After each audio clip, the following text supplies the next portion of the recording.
Mabilis na pinaimbestigahan ng ombudsman ang umano'y mahigit 4 na bilyong pisong flood control project sa distrito ni Congressman Paulo Duterte sa Davao City. Alamin ang detalye sa report ni Rod Lagusan.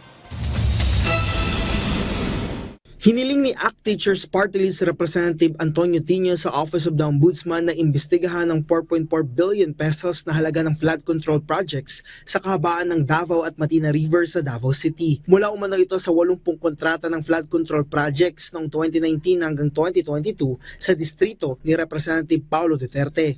Una nang naisumite ito ni Tino sa Independent Commission for Infrastructure noong 2025 pero wala anyang naging aksyon. Distrito mo ito, responsibilidad mo to.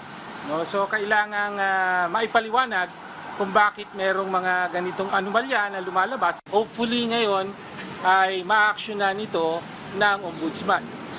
Kasama sa sinabit namin, bukod sa sulat, ay meron tayong detalyadong analysis, pagsusuri doon sa mga specific projects. So nakapangalan mismo yung mga kontrata, sino yung mga contractor at iba pa.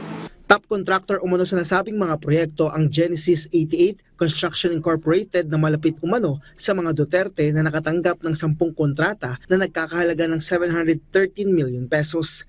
Pagdating naman sa naturang 80 proyekto, kabilang sa irregularidad dito ay ang pagkakaroon umano ng overlap at double funding. Base rin sa kanilang independent investigation, may umano'y location change at shortchanging, mga kontrata na walang specifications, walang General Appropriations Act authorization, hindi umano natapos na proyekto at congressional insertion. Ayon sa mambabata sa naturang mga proyekto ay marked as completed. Sagot naman ni Davao City 1st District Representative Paulo Duterte, selectively blind ba si Tino? Anya, bakit hindi nagain si Tino ng reklamo sa mga engineer, contractor, political personalities na naiuugnay sa mga questionableng flood control projects sa buong bansa?